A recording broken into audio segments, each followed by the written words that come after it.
The Galactic Council archives had not echoed with footsteps in centuries. Endless corridors of towering shelves disappeared into darkness, preserving forgotten treaties, extinct languages, and secrets so old that even the stars had shifted since they were first recorded. Elder Zithkar moved carefully through the silent maze, his aged frame bent beneath the weight of countless years. His 4 delicate forearms handled the fragile documents with almost religious reverence, while his enormous amber eyes scanned each faded line with relentless determination.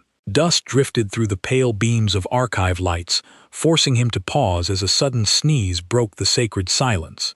He ignored it. Time was running out. Somewhere within these forgotten records lay a truth the galaxy had buried long ago, a law, a treaty, or perhaps a warning that no living counselor remembered. His slender fingers turned another brittle page of the colossal book of galactic law, its ancient parchment crackling softly in the stillness. "It has to be here," he whispered, more to himself than anyone else. Then his eyes stopped. Halfway down the page, hidden beneath thousands of years of amendments and forgotten rulings, was a single passage that should never have been forgotten. And in that instant, Elder Zithkar understood why someone had tried so hard to erase it. Then he saw it. The warning about humans, the special rule that every council member learned on their first day, but few took seriously anymore. The document was clear. Humans were a protected species because of how they reacted when their young were threatened. The rule was written after the First Contact War, which happened 300 years ago. It stated simply, the first rule of galactic diplomacy: never harm human offspring. Zithkar remembered the stories his grandfather told him about how the humans fought with such fury when the Drakari took some of their children for study. The Drakari civilization no longer existed. The humans made sure of that. "Elder Zithkar, the council meeting begins in 10 minutes, said a young aide from the doorway. Zithkar nodded and closed the book. He would bring this up at the meeting. There were rumors that worried him. Rumors about plans involving the human colonies. Far away on the Earth colony called Terran Hope, children played in fields under a purple sky. The colony was 20 years old and home to nearly 5,000 humans. They built their homes in a wide valley, surrounded by tall mountains. 10-year-old Lee Carter ran across the grass with her friends. Her brown hair bounced as she moved. She stopped suddenly and bent down to look at something in the dirt. "Look what I found," she called to her friends. She picked up a strange rock that glowed slightly in her small hand. It had odd markings that seemed to shift and change as she turned it. Her friends gathered around, curious about the strange object. None of them noticed the small drone that hovered high above, recording everything they did. Lily's father, Commander Alan Carter, watched the children from a distance. He smiled as he saw his daughter showing off her discovery. As head of colony security, he always kept an eye out for trouble, but this was a peaceful afternoon. "Sir, the patrol reports are ready for your review," said Officer Ryan White, interrupting Commander Carter's thoughts. "Thank you, Ryan. I'll check them after dinner," Commander Carter replied. Everything seems quiet today. Neither man knew about the invisible ships that had entered the colony's orbit, stained just beyond the range of their sensors. Back on the Council homeworld, Counselor Vex Moore stood before a group of military leaders. His sleek metallic skin reflected the blue lights of the war room as he pointed to images of Terran Hope on the large screen. "The humans have settled on a planet rich with zenith crystals," Vex Moore said. "Our scans show large deposits beneath their colony. These crystals could power our fleets for centuries, but the protection treaties one general are based on superstition." Vex Moore cut him off. "I've studied humans for years. They are just another species with primitive emotions and basic weapons. The stories about their ferocity are exaggerated." He touched the screen, zooming in on Lightly and her friends, looking at the strange rock. "This child has found a fragment of a zenith crystal. We need to understand how it affects them and what they know about its properties," Vexorn continued. "I have authorized a strategic intervention." "You mean an abduction?" said General Kraz, his voice heavy with concern. "I mean a scientific expedition," Vex Moore replied coldly. "The first team leaves tonight. We will take a small sample of their young for study. The humans won't even know it was the Council. They'll blame space pirates or rival colonies. In the corner of the room, an aide recorded the meeting and quietly sent a copy to Elder Zithar's office. By the time the Elder would receive it, the ships would already be approaching Terran Hope. That night, as Lily Carter slept in her bed, holding the strange crystal under her pillow, she dreamed of stars and distant worlds. She had no idea that in just a few hours, the peace of Terran Hope would be shattered forever. The night was quiet on Terran Hope. Most colonists were asleep, as the 3 moons shone down on their homes. Only a few security officers patrolled the streets, and automated defense systems hummed softly. No one noticed when the stealth ships entered the atmosphere. They used technology that bent light around their hulls, making them invisible to human eyes and sensors. The ships landed silently in the hills, just beyond the colony's perimeter. Soldiers in dark armor exited the ships. They moved like shadows toward the colony. Their orders were clear: locate and capture the children who had found the crystal, especially the girl named Lily Carter. Security Officer Diane Miller was making her final round near the school dormitories when she noticed something strange. The night birds had stopped singing. She reached for her communicator, but before she could call it in, a dart hit her neck. She managed to activate her body camera before she fell. Inside the main dormitory, Lily Carter woke up suddenly. She heard soft footsteps in the hallway. They didn't sound like the normal security patrols. She grabbed the glowing crystal from under her pillow and slipped out of bed. "Kevin, wake up," she whispered to her friend in the next bed. 10-year-old Kevin Porter rubbed his eyes as Lily shook him. "Something's wrong." Before Kevin could respond, the door to their room slid open. 3 tall figures stood there wearing armor that seemed to absorb the darkness. Their faces were hidden behind smooth masks with glowing eyes. "These are the ones," said one of the figures, pointing at Lily and the crystal in her hand. Lily screamed, waking the other children. The figures moved quickly, spraying a sweet-smelling mist into the room. Children began to fall back to sleep, but Lily held her breath and pulled Kevin toward the emergency exit. Across the colony, alarms finally began to sound. Commander Alan Carter was awakened by the blaring noise. He rushed to the security center, his heart racing. "Report," he shouted as he entered the room. "Multiple intruders at the school dormitories," responded Officer Ryan White. "We've lost contact with Officer Miller." Commander Carter's blood turned cold. "Lily is in there," he whispered. He grabbed a weapon and ran toward the school, calling for backup as he went, but he was too late. By the time security forces reached the dormitories, the intruders were already retreating. 6 children were missing: Lily, Kevin, and 4 others who had been near the crystal the day before. The last transmission from Officer Miller's body camera showed the aliens clearly before they discovered and destroyed it. The footage was sent automatically to the colony's main database. Dr. Susan Carter, Lily's mother, and the colony's chief cynobiologist watched the footage with shaking hands. "They're Vexery," she said, her voice breaking. "They work for the Galactic Council's Enforcement Division." Commander Carter slammed his fist against the wall. "Why would the Council take our children? We have peace trees with them." Dr. Carter zoomed in on the image, pointing to a symbol on the alien's armor. "This isn't an official Council action. This is the mark of Counselor Vex Morn's personal guard. He's acting on his own." As dawn broke over Terran Hope, the colony was in chaos. Parents of the missing children gathered at the administrative building, demanding answers and action. Commander Carter addressed them, trying to stay calm despite his own fear and rage. "We've sent a distress call to Earth. Help is coming. I promise you, we will find our children." In orbit above the planet, the stealth ships prepared to jump to hyperspace. Inside one of them, the 6 children lay unconscious in stasis pods. Lee's crystal had been taken and was now in a sealed container being studied by a scientist. "Counselor Vex Moore will be pleased," said the mission commander. "We captured the children and the crystal without alerting the Council." What they didn't know was that Officer Miller's footage had already been sent with the distress call to Earth. The message contained 2 critical pieces of information. Human children had been taken, and the attackers wore the insignia of the Galactic Council. On Earth, military commanders watched the footage in stunned silence. The aliens had broken the one rule that had kept peace for 3 centuries, and now humanity would respond. The distress call from Terran Hope reached Earth within hours. Earth Central Command convened an emergency meeting in their underground headquarters in what was once called Colorado. Admiral Frank Howard watched the footage of the alien abduction for the 3rd time. His face grew darker with each viewing. When the lights came back on in the meeting room, he slammed his fist on the table. "They've broken the only rule that matters," he said. The room fell silent. 12 military leaders from around the world sat around the table, their faces grim.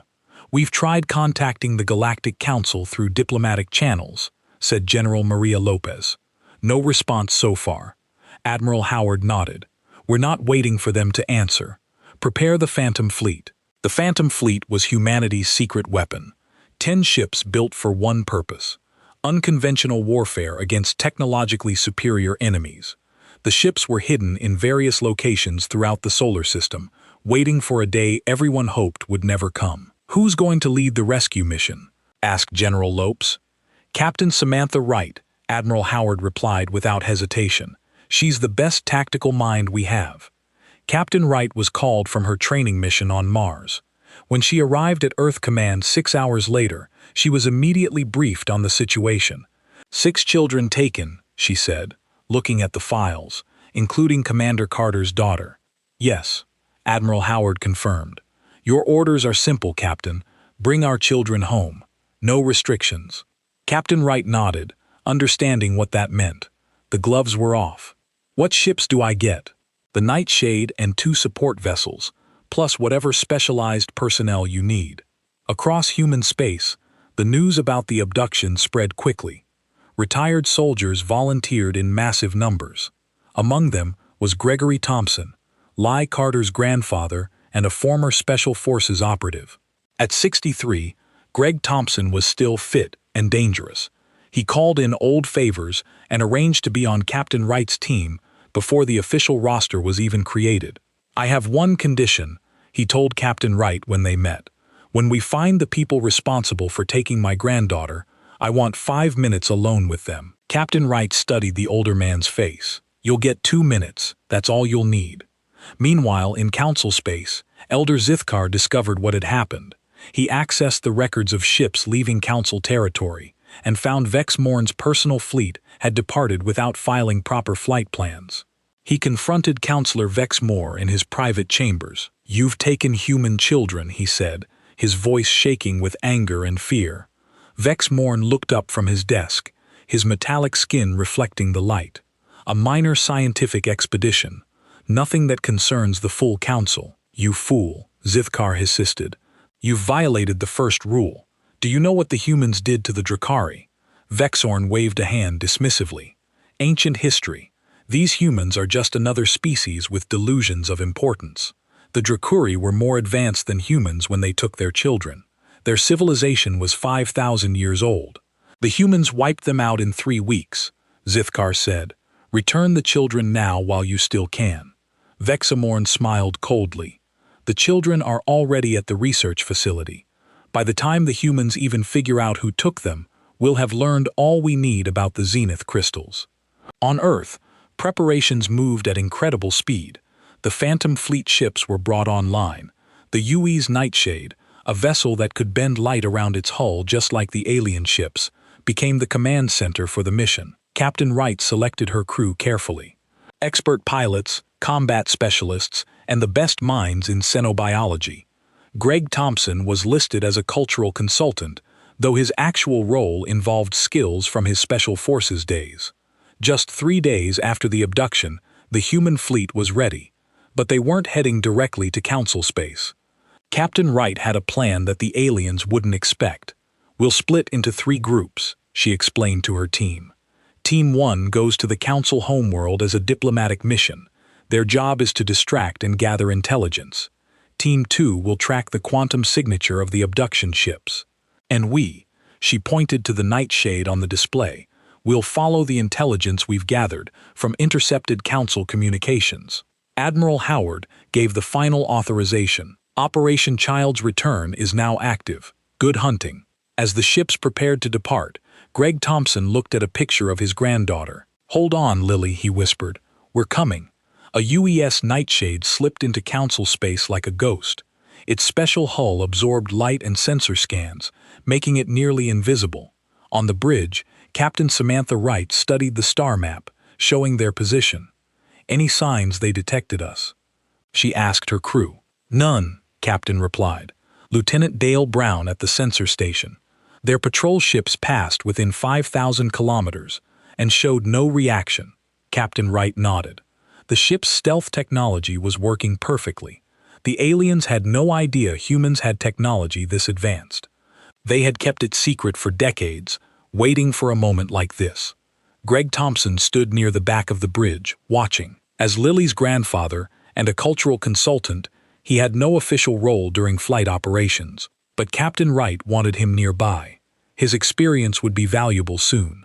"We're receiving a transmission from Ambassador Jones' ship," Lieutenant Brown announced. Ambassador Patricia Jones led the diplomatic team sent directly to the Council homeworld. Her mission was to demand the return of the children while gathering information. The ambassador's face appeared on the main screen. She looked tired but determined. "The Council claims they know nothing about the abduction," she reported. Most Council members seemed genuinely shocked by the footage we showed them. "What about Councillor Vexorn?" Captain Wright asked, conveniently absent. "His office says he's on a research retreat and cannot be disturbed." Ambassador Jones replied with clear disgust in her voice. "I've delivered our message. Return the children within 48 hours or face the consequences." "How did they respond to that?" Greg Thompson asked, stepping forward. Ambassador Jones smiled grimly. "They laughed. They think we're bluffing." After the transmission ended, Captain Wright turned to her navigation officer. "Set course for the Centauri Research Station. Team 2 has confirmed the abduction ship stopped there before continuing to their final destination." The Nightshade changed course, its engines leaving no visible trail as it accelerated. Meanwhile, on a distant research facility, hidden in an asteroid field, the abducted children were waking up from sedation for the third time. They had been separated for individual study, but were brought together for meals under heavy guard. Lily Carter sat at a metal table with the other 5 children. She noticed cameras watching their every move. The food in front of them looked strange, purple cubes and green paste. "Don't eat too much," she whispered to the others. "It makes you sleepy again." Kevin Porter nodded, pushing the food around his plate instead of eating it. At 10 years old, he was the son of an engineer and had his father's mechanical mind. "I counted 14 guards on this level," he whispered back, "and I think I know how the door locks work." Lily smiled slightly. She had been watching and learning too. Her father always told her that knowledge was the best weapon. She had been mapping the facility in her mind, noting the aliens' routines. 8-year-old twins Emma and Eric Nelson sat across from them. Despite being the youngest, they had discovered something important. "The air vents," Emma whispered. "They're big enough for us to fit, and they connect all the rooms," Eric added. Lily nodded, but said nothing more as a guard approached. The alien researcher who seemed to be in charge walked in behind the guard. His skin had a metallic sheen that shifted colors in the light. "Subject 1, he said, pointing at Lily. "Come with me for further testing." Lily stood up slowly. This was the 3rd time they had taken her for tests. Each time they had shown her different crystals like the one she found, asking questions about how it made her feel. As she followed the researcher down the hallway, she carefully counted steps and memorized turns. When they entered the laboratory, she recognized the equipment from previous sessions. "Sit," the researcher ordered, pointing to a chair with restraints. Lily hesitated. "What are you going to do?" "Nothing harmful," the researcher said. "We merely wish to understand why your species can interact with the crystals without side effects." "What side effects?" Laylee asked, stalling while she examined the room for anything useful. The researcher prepared a siren with blue liquid. "Most species experience neural degradation when handling raw zenith crystals, yet human children seem immune." He moved toward her with the siren. "This will help us understand why." Lily stepped back. "My dad always says to watch and wait for the right moment." The researcher paused, surprised by her response. He made a note on his tablet. Fascinating. The young showed the same resistance behavior as adults. He looked at Lily with new interest. This will be included in my report to Counselor Vex Morn. Back on the Nightshade, Captain Wright's team intercepted a transmission from the research facility to Counselor Vex Morn's private channel. The ship's AI translated the alien language. They're definitely there, Lieutenant Brown confirmed. The transmission mentioned human subjects and test results. Greg Thompson's face hardened. How soon can we reach them? 18 hours, Captain Wright replied. And we won't be going alone. Ambassador Patricia Jones stood tall before the Galactic Council. Her gray suit and stern expression showed she meant business. 30 alien representatives sat in a semicircle around her. There are different species showing in their varied shapes and colors. The human delegation thanks you for this emergency session, she began, her voice firm. But your time to act is running out. A large alien with blue skin and 4 arms spoke up. Ambassador Jones, we have told you already, the Council did not authorize any action against your colony or your children, yet the evidence shows ships with Council markings took our children, Ambassador Jones replied. She nodded to her assistant, who played the footage again on the large screen. As the Council members watched Officer Miller's body camera footage for the second time, whispers filled the chamber. The insania of Counselor Vex Morn's personal guard was clear to see. Where is Counselor Vexorn? Ambassador Jones demanded. He has been absent from all our meetings. Before anyone could answer, alarms began to sound throughout the Council building. A guard rushed into the chamber. We're under attack, the guard shouted. Human ships have breached our defense perimeter. Ambassador Jones smiled coldly. Not an attack, a demonstration. Outside, 3 human ships engaged Council defense vessels. The Council military had always believed their technology was superior to Earth's. They were wrong. The human ships moved with impossible speed, their weapons cutting through shields that had protected the Council for centuries. What is happening? Asked the Council leader, standing up in shock. Phase 1 of our response, Ambassador Jones explained calmly. My diplomatic mission was sincere. This show of force is to ensure you understand what will follow if our children are not returned. Meanwhile, at a Council communications hub 12 light-years away, Captain Wright's team had arrived. The Nightshade dropped out of stealth mode just long enough to launch Stick's small attack craft. The team needed the exact location of the research facility where the children were held. Greg Thompson led the infiltration squad. They entered the communications hub through a maintenance airlock. The aliens inside had no warning before the humans were among them. No unnecessary casualties, Greg reminded his team as they moved through the facility. We need information, not bodies. They reached the central data core without raising any alarms. Lieutenant Brown, who also served as the team's tech specialist, connected to the alien system. I need 10 minutes, he told Greg. You have 5, Greg replied, checking the corridor on the research facility. Levi Carter was helping the other children prepare. Kevin had figured out how to short-circuit the cell doors during his last examination.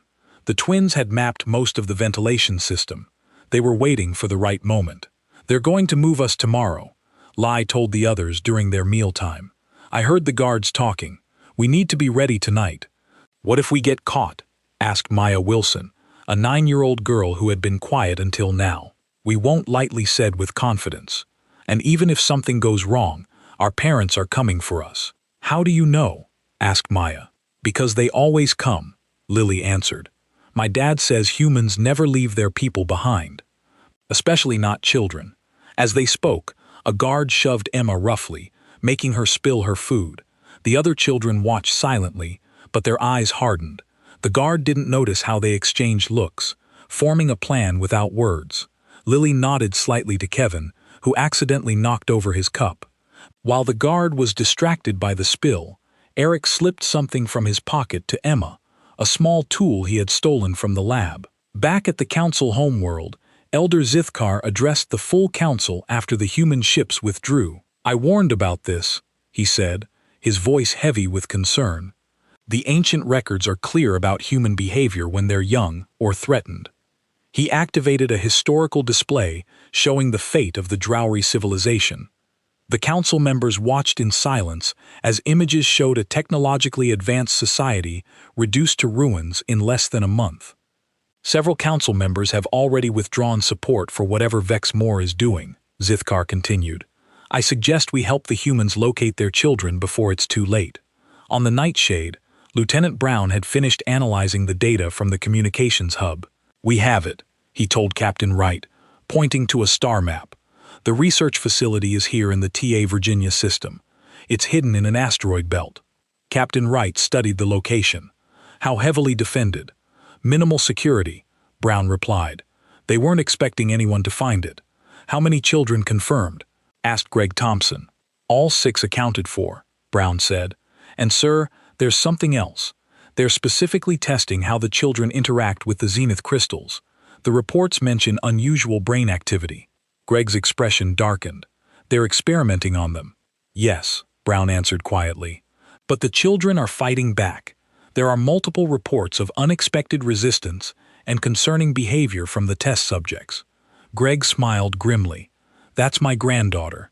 He turned to Captain Wright. We need to move now. Captain Wright nodded and opened a channel to all human ships in council space. All units, we have confirmed target location. Converge onto Virginia. Operation Child's Return enters final phase in 6 hours. Lee Y. Carter sat quietly in her cell, waiting for the right moment. The guards had just finished their evening patrol. The children had 3 hours before the next check. It was time. Ready, she whispered through the small air vent that connected her cell to Kevin's next door. Ready, Kevin replied. I'll short the locks when you give the signal. Lily had united the 6 children into a team during their captivity. Each had a job to do. Kevin would disable the door locks. The Nelson twins would guide everyone through the air vents they had mapped. Maya Wilson would create a distraction if needed. And Jack Reed, the oldest at 11, would help Lily lead everyone to the communication room they had discovered. In the past 3 days, Lily had carefully collected small items. A pin from a careless researcher, a fork from a meal tray, even strings from her own clothing. These simple items became tools in her hands. Wait for my signal, she said, 1 hour after lights out. When the facility's lights dimmed for the night cycle, Lily began counting minutes silently. The guards thought the children were asleep, monitored by sensors that detected movement in their beds. But Lily had figured out that the sensors only checked pressure, not actual body heat or heartbeats. She had stuffed her blankets to look like a sleeping form. After exactly 1 hour, she tapped a simple code on the wall. 3 short, 2 long. The signal traveled from cell to cell. Kevin immediately went to work. Using the pin Leigh had given him, he reached through the small food slot in his door and touched it to 2 exposed wires he had discovered days earlier. The facility's power fluctuated for just a second, long enough for the electromagnetic locks to reset. All 6 cell doors clicked open at once. The children moved silently into the hallway, meeting at the spot they had agreed upon, a maintenance closet near their cells. Emma and Eric Nelson, the 8-year-old twins, pointed to an air vent near the floor. This one goes all the way to the communication room, Emma whispered. We mapped it during testing yesterday, Eric added. Both twins had been placed in the same test room, and while one distracted the researchers, the other had studied the facility plans displayed on a computer screen. Jack Reed, tall for his age, helped remove the vent cover. One by one, the children slipped inside. Lily went last, carefully replacing the cover behind them. The metal tunnels were cold and dusty. The children crawled in single file, following the twins' directions. When they reached a junction where the maintenance shaft widened, Lily gathered them for a brief rest. Remember the plan, she whispered. Once we reach the communication room, Jack and I will try to send a message to Earth. The rest of you watch the doors. What if the aliens catch us? Maya asked, her voice trembling slightly. They won't, Lily assured her. But if anything happens, we stick together. No one gets left behind. The children continued through the ventilation system. After 20 minutes of careful crawling, they reached the vent that opened into the communication room. Through the slats, they could see that the room was empty except for one guard. We need a distraction, Lai whispered. Maya nodded. She had been practicing bird calls during their captivity. something that fascinated the alien researchers. She moved to a different vent that opened into a hallway and made a series of strange chirping sounds. The guard in the communication room heard the noise and looked up, confused. When the sounds continued, he reluctantly left his post to investigate. The moment he was gone, Jack pushed open the vent cover and the children climbed down into the room. Lai and Jack went straight to the communication console while Kevin worked on locking the doors. "Can you make it work?" Kevin asked, looking at the alien technology. Lily studied the console. It was different from human designs, but her father had taught her the basics of communication systems. She recognized symbols that likely represented transmission frequencies. "I think so," she said. "We just need to find the right frequency for human ships." While Jack kept watch, Lily worked on the console. After several failed attempts, a light began blinking on the panel. "I think it's working," she whispered excitedly. Lily leaned close to what appeared to be a speaker. "This is Leewee Carter from Terran Hope. 6 children captured. We're in a research facility, hidden in asteroids. We've escaped ourselves, but still inside facility. They're studying how we interact with strange crystals." She repeated the message 3 times, hoping it would reach any human ships in the area. She had no way of knowing if the transmission went through or who might have heard it. Suddenly, alarms began blaring throughout the facility. The door to the communication room slid open, and 3 guards rushed in, weapons raised. "Get to the vents!" Lily shouted. The children scrambled toward the opening, but they weren't fast enough. The guards grabbed Maya and Eric before they could escape. Lily looked back from the vent entrance. She couldn't leave them behind. "Surrender now," one guard said, "or these 2 will be punished." Lay stepped out of the vent with her hands raised. "Let them go. Take me instead. I'm the one you really want to study." The guard seemed surprised by her offer, but nodded to the others. They released Maya and Eric, who quickly joined the rest of the children in the vent. Only Lily remained in the room. "The counselor will be very interested in your behavior," the guard said, as he secured Lily's hands. What the aliens didn't know was that Lily's sacrifice had given the other children the chance they needed, and her message had been received by the UE's Nightshade, now less than 1 hour away from the facility. Captain Samantha Wright stood on the bridge of the UE's Nightshade, listening to Lily's message for the 3rd time. Her face showed no emotion, but her eyes burned with determination. "Time to arrival?" she asked her navigation officer. 42 minutes, Captain," came the reply. Greg Thompson checked his weapon. "That's too long. They know the children are loose in the facility. They might move them." Captain Wright considered this, then nodded. "Launch the advance team now. Your squad goes in first, Mr. Thompson." Greg led 6 Special Forces soldiers to the launch bay. They boarded a small stealth shuttle designed for rapid deployment. As the shuttle departed the Nightshade, Greg addressed his team. "Our mission is simple. Find the children and secure them until the main force arrives. Avoid detection if possible, but if discovered, show no mercy to anyone who stands between us and those kids." The shuttle accelerated toward the asteroid belt where the research facility was hidden. Inside the facility, chaos had erupted. The 5 escaped children crawled through the ventilation system while security teams searched for them. Kevin Porter led the group now that Lily had been captured. "We need to find another way to help," Jack Reed whispered as they paused at a junction in the air ducts. "I know where they took Lily," Emma Nelson said. "During our tests, I saw a special room with all kinds of equipment. They called it the primary research chamber. That's where they take her." Kevin fought for a moment. "Then that's where we're going. We can't leave her behind." The children changed direction, following Emma's guidance through the maze of air ducts. After 15 minutes of careful movement, they reached a vent overlooking a large laboratory. Through the slats, they could see Lily strapped to a chair in the center of the room. Several researchers surrounded her, preparing equipment. "The counselor wants immediate results." One researcher said, "Increase the crystal exposure to maximum levels." Kevin looked at the others. "We need a plan." "I can short-circuit the power like I did with the doors," he suggested, "but it might affect the whole facility." "Do it," Jack said firmly. While Kevin prepared to sabotage the power system, the main researcher approached Lee with a large glowing crystal. "You've demonstrated remarkable resistance and intelligence," he told her. "Most species would be passive after capture. You organized the others, didn't you? Lily stared back defiantly. Humans don't give up easily, especially not when someone takes our freedom. The researcher made notes on his tablet.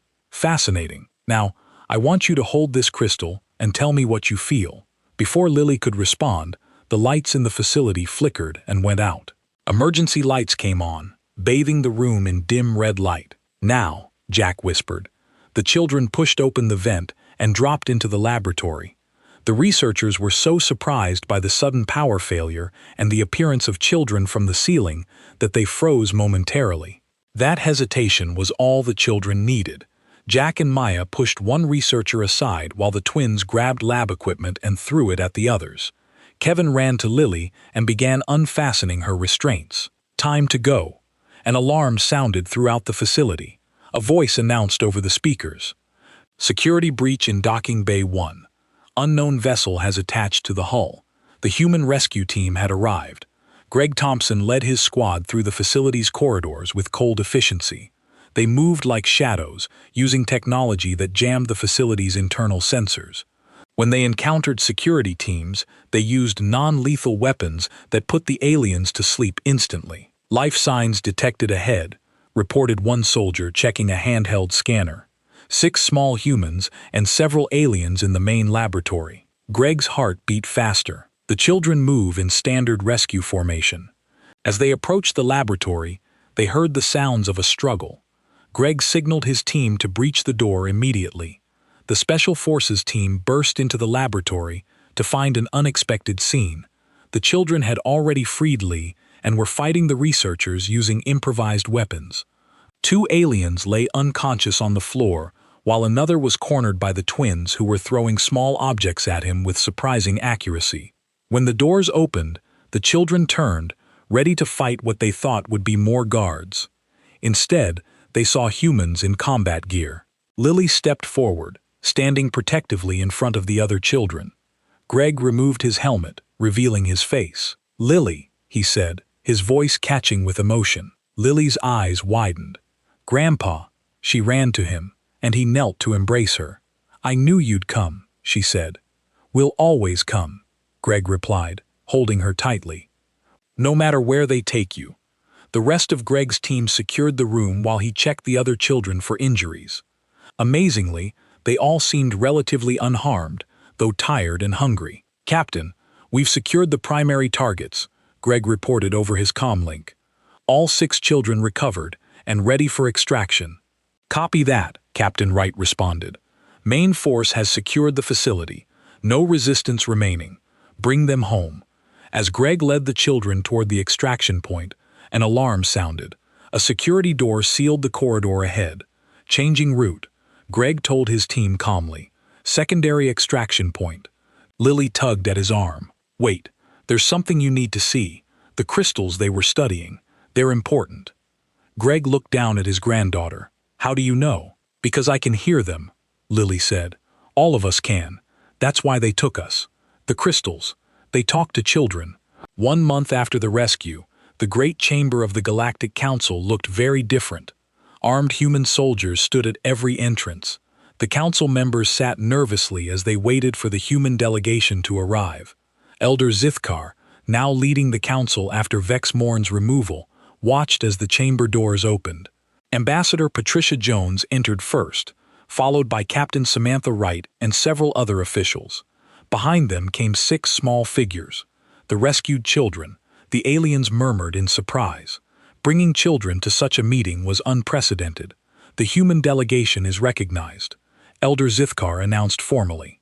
"We welcome you and offer again our deepest apologies for the actions of former Counselor Vex Moore." Ambassador Jones nodded coolly. The children requested to be present. As the victims of the Council's failure, they have that right. Lai Carter stepped forward, standing beside the ambassador. The other 5 children formed a line behind her. They had recovered well from their ordeal. They stood tall and unafraid before the assembled aliens. "We are here to finalize the new treaty," Ambassador Jones continued.